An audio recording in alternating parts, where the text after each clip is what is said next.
Starting our interview today. Yes, yes, yes. Yeah, so is it the right time? Yes, yes, you can go ahead. Okay, so we can start with your introduction, a Yes, brief yes. introduction. Sure, sure. Yeah, I have 3 years of experience as a Devops engineer. In that, Mm-hmm. initially I started my career as a build and release. So after that, I have end to end. I am taking care of all the things. So in these 3 years of experience, I have worked on different tools like build tools and Maven, okay, and version control systems, Git, GitLab, Bitbucket. I have worked on. And that artifact repositories, I have Nexus and JFrog I have worked on mainly. The Sonar Cube as I have used it as a source code quality management tool I have. So application servers like WebSphere application server and the Wildfly, Tomcat I have worked on. Tomcat mainly and Tomcat and Wildfly. So the Jenkins I have used it as a condition integration tool and also then Urban Code Deploy as a deployment tool. Okay, and Ansible I have worked on. And that New Relic and App Dynamics are the application monitoring tools I have worked with. And all these tools and I have configured in the most of the time in the Linux server. So I am very good in Linux commands and also the shell scripting. I have written many shell scriptings for deployment and server monitors purpose. Coming to roles and responsibilities, so from newly onboarded projects from scratch, I am configuring all the GitHub administration. So I'm using the version control as the GitHub. So creating the organization, creating the repositories, teams, everything I can take. And in the Jenkins also I have created a CI/CD pipelines from scratch. And for already existing projects, I am supporting almost 20 applications. I am supporting. Okay. So if any build related issues, I am fixing. Suppose sometimes the developer will commit that without a dependency jar file. So that time will get like class not found error. So I'm working with the development team and fixing. And also if any new resource is joining into my team, so I'm giving the knowledge transformation. What are the processes which we are following? So everything I will give that touch base to all the tools which we are using. Yeah, these are the roles and responsibilities. Any experience with Docker? Yeah, I worked on Docker also. So why are we using Docker?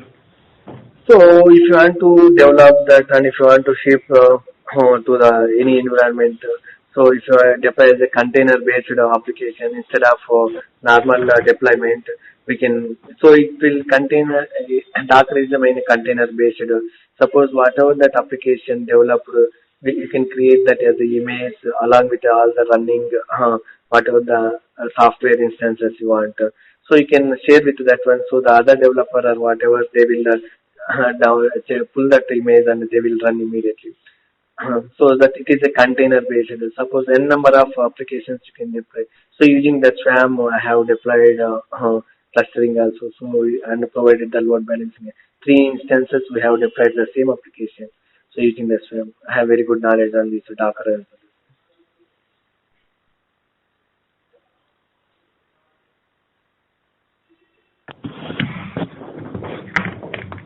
Can you tell me how to create a Docker namespace? Docker namespace. So Docker create that namespace you can give automatically. It will create. So everything it will be done by that Docker daemon. Docker daemon which will be take care of this. Mm-hmm. How will you check the IP address of a Docker? Docker that container ID. Docker inspect that container ID you can give automatically. It will give all the everything IP addresses it will give.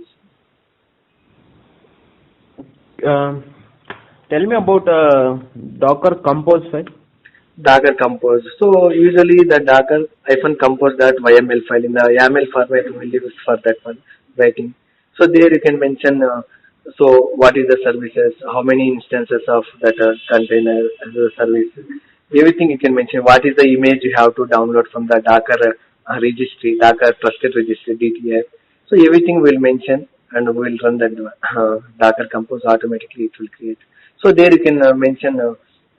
Once suppose if any instance is down, immediately you have to restart. So like that we'll write everything in the Docker compose file. Have you deployed any applications using containers? Yeah, I have deployed. See, for my one of the project, so 6 QA persons are there. So they have developed that application, and they need to run that one, the Selenium test cases, automation test cases. So that one Okay. I have deployed in that container. You know Selenium? Sorry. You know Selenium? I know that basics, but I didn't get a chance to work on this one because the dedicated automation test engineers are there. So I know that Java basics and Selenium, how to run the Selenium. So they're using the Cucumber basic feature for running the Selenium scripts. Do you know export? What is export? So export is just basically for finding that element. Suppose once you will open, so you have provided the username, password. You want to click on that login. So if you want to click on that login, first you have to find that login button export so that it is able to find. So using the export, maybe it will be like a class ID or that element ID. You can take that one. Okay, fine, fine. So in Docker, Mm. so if I exit from a container, Mhm. will the data exist or will the data will be lost? It will be data will be lost. You have to suppose you have connected to the container and you did some install some software and all. So if you exit, if you stop that container, automatically you lose everything. You have to commit that one, whatever the work you have using Docker How? commit. Docker commit that we Okay. have to give the container ID. So why volumes are used then? So if you want to store any data, so that's why we'll use the volumes. So in the container, suppose you deployed one application, suppose web application, suppose you are uploading some images.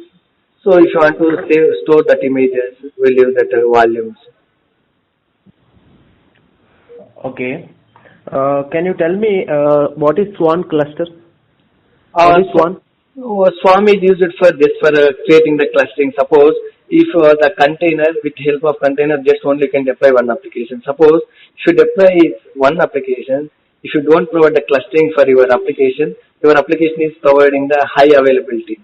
If you want high availability is nothing like zero downtime, 0% downtime. So Okay. if it is in the very critical applications like e-commerce applications, you have to provide a high availability, zero downtime. If you want to provide a high availability, definitely you have to implement the clustering, whether whatever it may be the clustering. So for clustering purpose, we'll use the SWAM. So in the clustering, we'll deploy same application in multiple instances, so that if any instance goes, also other instances will serve the service to the clients who are using that application. Suppose customers are using, suppose take one application, e-commerce portal application like Amazon.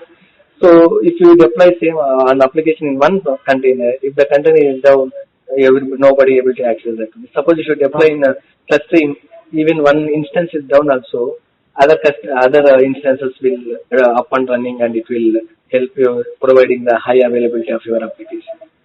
How will you monitor a Docker if How will everything you is running? Monitoring. just if you want to check that that Docker container process under, just you can type Docker container, that container ID, and you can use the one command called as stop command. So you can monitor Okay. all the processes which are running and all the utilization you can check in that container. So if I want, if I have a situation like I want to copy something from the container to So that time you can use the one Docker keyword is there, copy, COPY, copy with capital letters. Copy, give that whatever the target file, and give that path of container path where you have to store that one. Using copy, we can copy that one into the container. So in the how Docker file, you have to write that keyword, Docker keyword. okay. Tell me about do you have experience in Python? Python, I didn't get the chance to work on, but I have knowledge. I have worked on the shell scripting.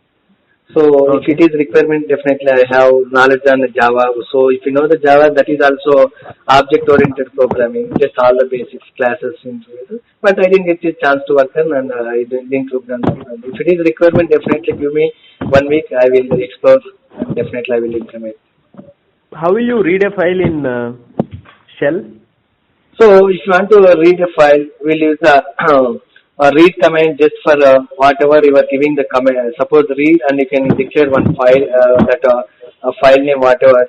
Automatically whatever you are entering in that command line, the read command it will read and it will store it, assign that value into that variable. So that Suppose if if you I want to want to, access, suppose if you want yeah. to display that variable value, just echo dollar that variable name. Automatically that variable value it will use. Uh, suppose what will be the output of $2? Dollar. Suppose if you in the Linux commands, if you execute any command or this one shell script, automatically it will create a one process. If you want to know that process ID of that shell script, we will use the dollar. Dollar will be the process ID. What will give like dollar question mark? Dollar question mark. Suppose it will give the previous command execution status. So I use it in my shell script also. Based on that, Okay. so I have used it in the conditional statement. So dollar question mark is equals 0. Then only so dollar question mark is the execution status. It is successful. It will give the 0. So if it is command not found, it will give the 127 is the standard error code. Based on that, I am following I'm executing other commands. So I use it in the if condition, this dollar question mark.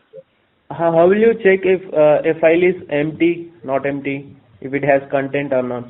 So if you execute ls-l command, it will show all the description like suppose size, who is the owner of that one, okay, who is the group of related to, how many links are created, file size, everything it will mean. So if it is 0, that it will show the file is empty. Okay.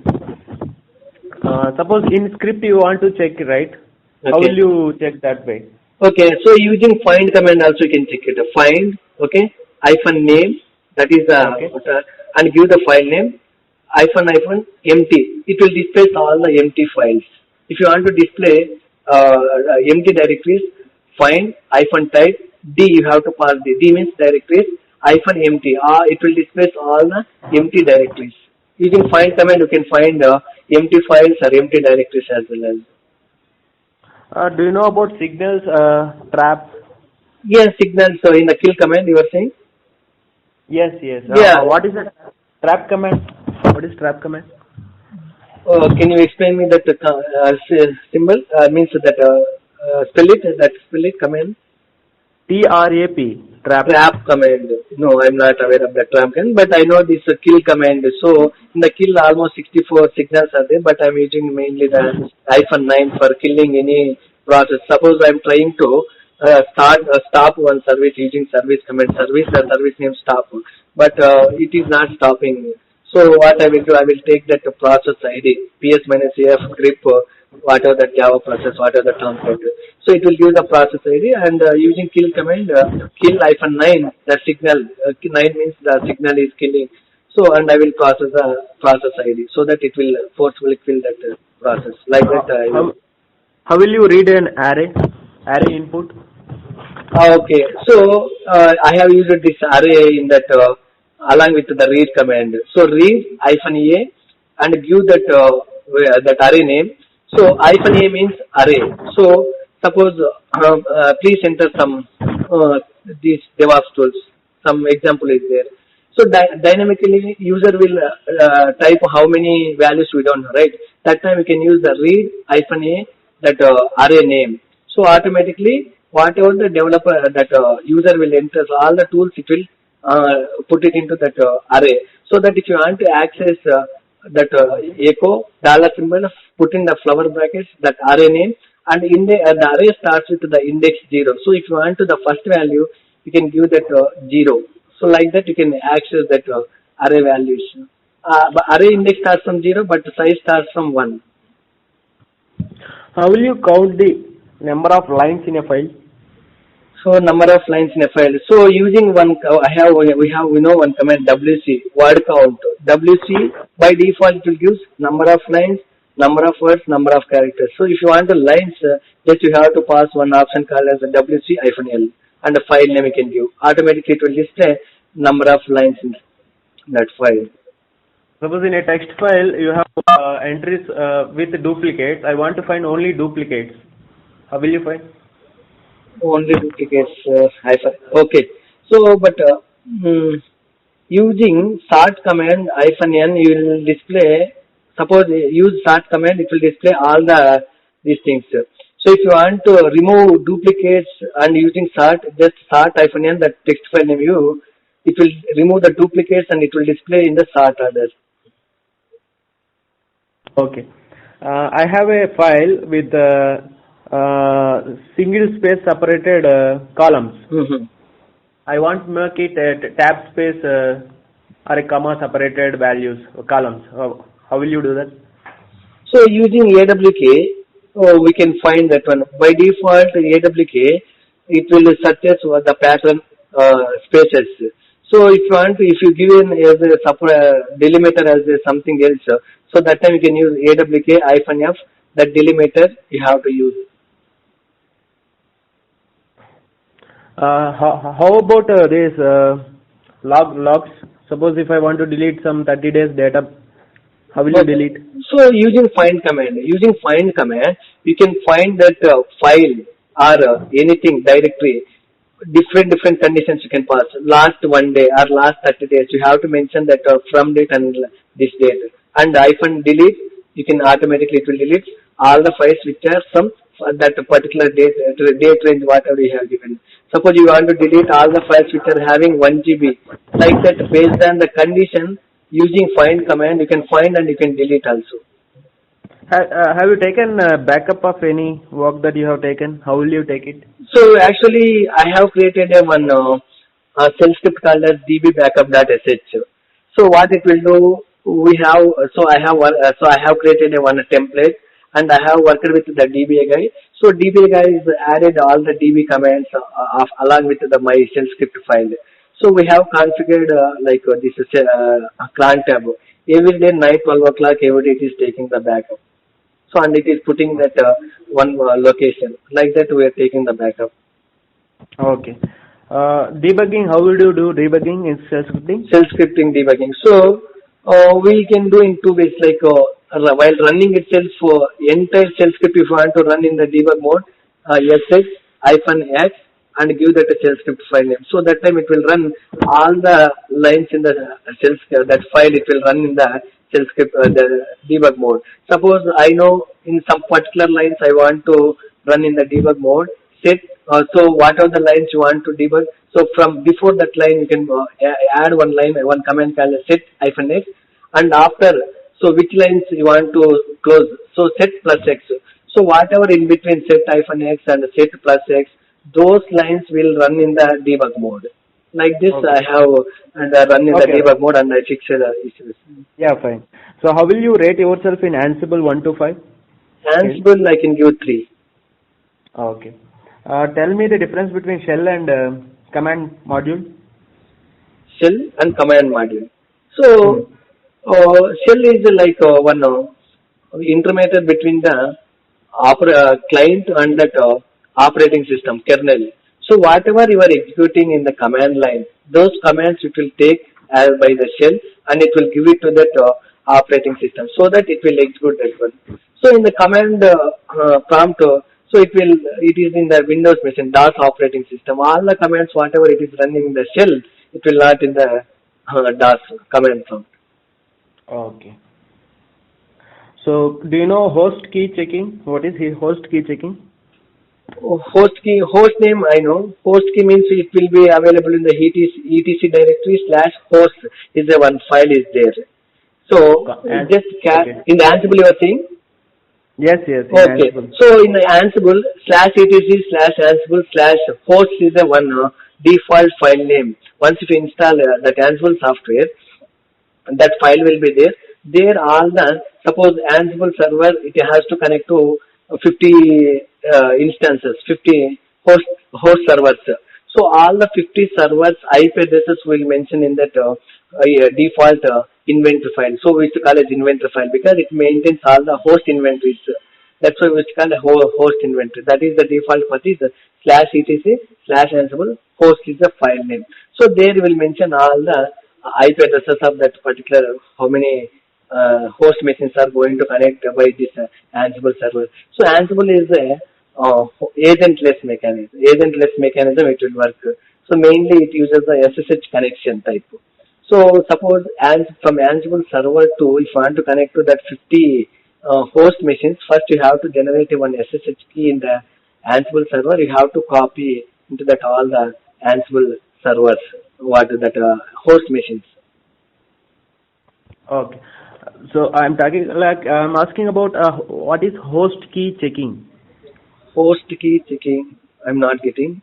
Maybe can you ask me in depth, like can you explain me what scenario that host key I'm not getting? I'm saying when you are connecting. Okay. Yeah. Go ahead. So you are asking that that playbook. You are asking host is the one key in that you are saying. No. When I'm trying to connect to a new host, okay, it will prompt me, right? Are you sure you want to connect to this new host? Yes. So to avoid that, yeah. Okay, so for that one you have to before connecting to that one, take that IP and you can put it into the known underscore host is a one file which is available in the .ssh user home .ssh directory. There you can add automatically. It will not ask this one. Okay. So what all modules you have used in your project? Ansible modules. Yes, Ansible modules. Ping module, okay, and some shell modules. So mainly those modules I have worked with. Only those modules? Yeah. So do you know, suppose if I want to make a changes in particular file in a particular line. Okay.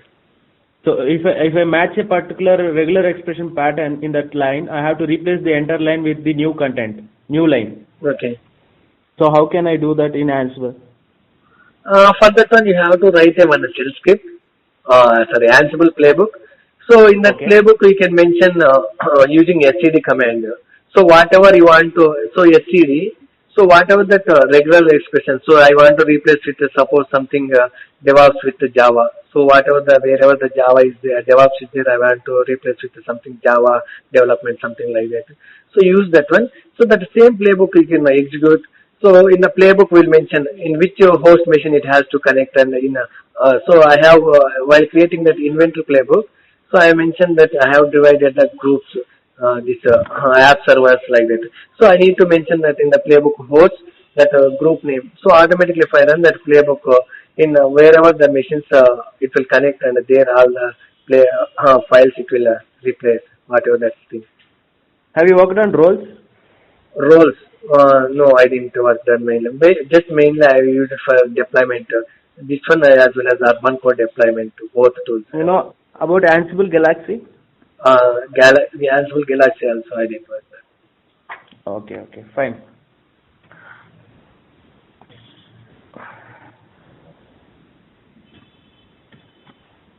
So you have used Git or SVN? I have used the Git as a version control system, and GitLab also. GitLab as well. Okay.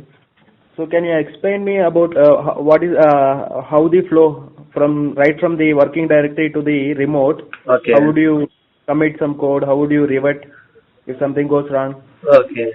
So first you have to create one empty repository in your local machine. For that one we'll use the git init. Git init it will create one empty git repository in your local machine. So after that you will create some files using some touch or VIM. So once you create any file, it will be in the working directory or workspace within CAL. So if you want to move from working area to the staging area, we'll use one command called as git add. So git add, and you can give dot. So automatically whatever in the current directory, it will move, working directory, it will move to the staging area. So once it is moved to the staging area, I want to commit so that it will go to the local repository. For that one, I have used that git commit -m and I have given the message. Suppose first time I am committing means so I will give the initial commit. After updating, suppose next time I will give some proper commit message.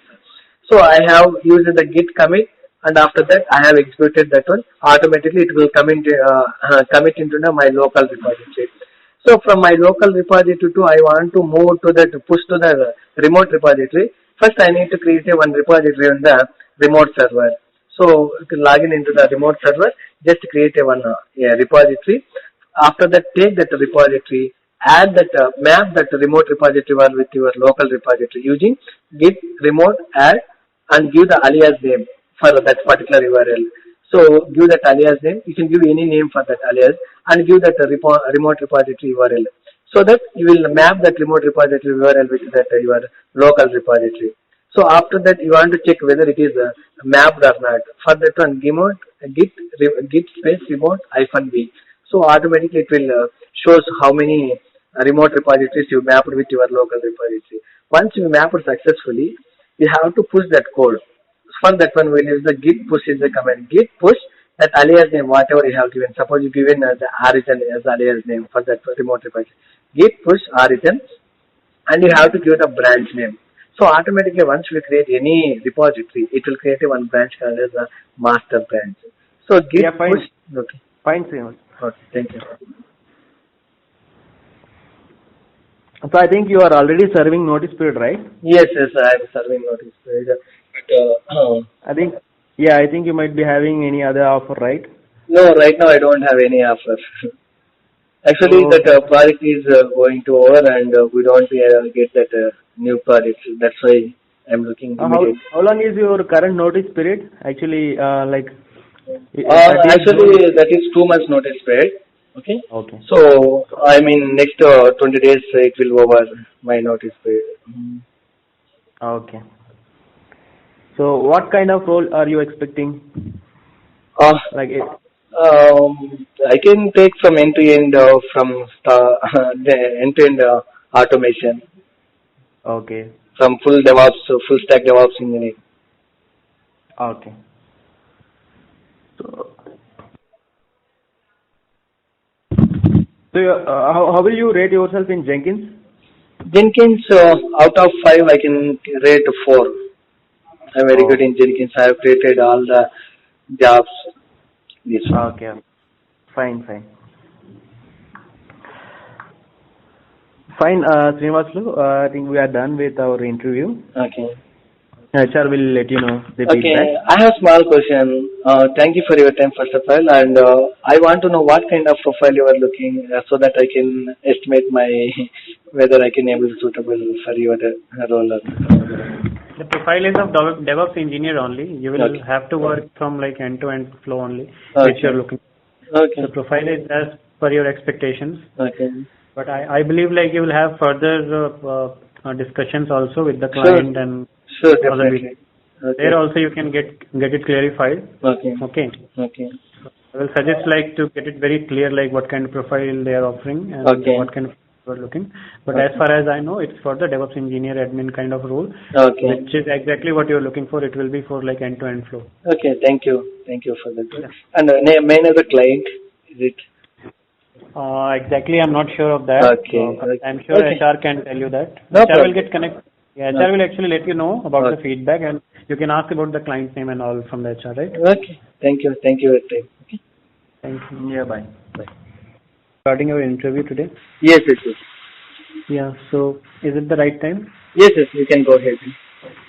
Okay, so we can start with your introduction. Yes, Brief yes. introduction. Sure. Yeah, I have 3 years of experience as a DevOps engineer. In that, initially I started my career as a build and release. So after that, I have end-to-end, I am taking care of all the things. So in these 3 years of experience, I have worked on different tools like build tools and Maven, okay, and version control systems, Git, GitLab, Bitbucket, I have worked on. And that artifact repositories, I have Nexus and JFrog, I have worked on mainly. The Sonar Cube, as I have used it as a source code quality management tool I have. So application servers like WebSphere application server and the Wildfly, Tomcat I have worked on. Tomcat mainly, and Tomcat and Wildfly. So the Jenkins I have used it as a condition integration tool, and also then Urban Code Deploy as a deployment tool. Okay, and Ansible I have worked on. And that Neuralink and App Dynamics are the application monitoring tools I have worked with. And all these tools, and I have configured in the most of the time in the Linux server, so I am very good in